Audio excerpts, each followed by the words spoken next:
আমরা লক্ষ্য করেছি সারা দেশে এবং পুলিশ বাহিনীর মধ্যে যে বিদ্যমান তাদের পোশাক আছে এটা নিয়ে কেউ সন্তুষ্ট না, এবং এইটার যেটা দৃশ্যমান যে এই পোশাকটা আসলে ওয়াইডলি অ্যাকসেপ্টেডও হয় নাই, মানানসই না শুদ্ধ বাংলায়।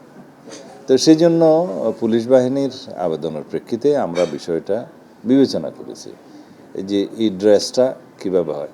তা আমরা একটা ঐতিহ্যবাহী ড্রেস যাতে দেয়া যায় তারও একটা অংশ বিবেচনা করেছি। আমরা আগের যে উপর মানে শার্ট, যেটা কি বলবো, উপরের অংশ আগে যেটা ছিল মেট্রোর জন্য এবং সারা দেশের জন্য, সেটা আমরা বহাল রেখেছি। তবে প্যান্ট পাজামা সেটা আমরা খাকি ড্রেস দিয়েছি। এই হিসাবে তাদের সাথে আলোচনা করে আমরা বিস্তারিত আলাপ আলোচনা করে এটা একটা গ্রহণযোগ্য পোশাক হিসাবে দিয়েছি। সেটা তাদের পরিধান করতে আর কিছুদিন সময় লাগবে, কারণ এটা প্রস্তুতির বিষয় আছে, কাপড় প্রোডাকশনের বিষয় আছে, জামার বিষয় আছে। এটা এখনও আমরা অফিসিয়ালি ঘোষণা করিনি, তবে আমরা সিদ্ধান্ত দিয়েছি, আজকে ঘোষণা দিলাম। এখন একজন বিরোধী দলের চিফ হুইপ তার মতামত উনি দিতেই পারেন, আমরা তো আমাদের বক্তব্য দিয়েছি। ইতিহাসের মধ্যে সবচেয়ে সফল অধিবেশন ছিল এই অধিবেশন।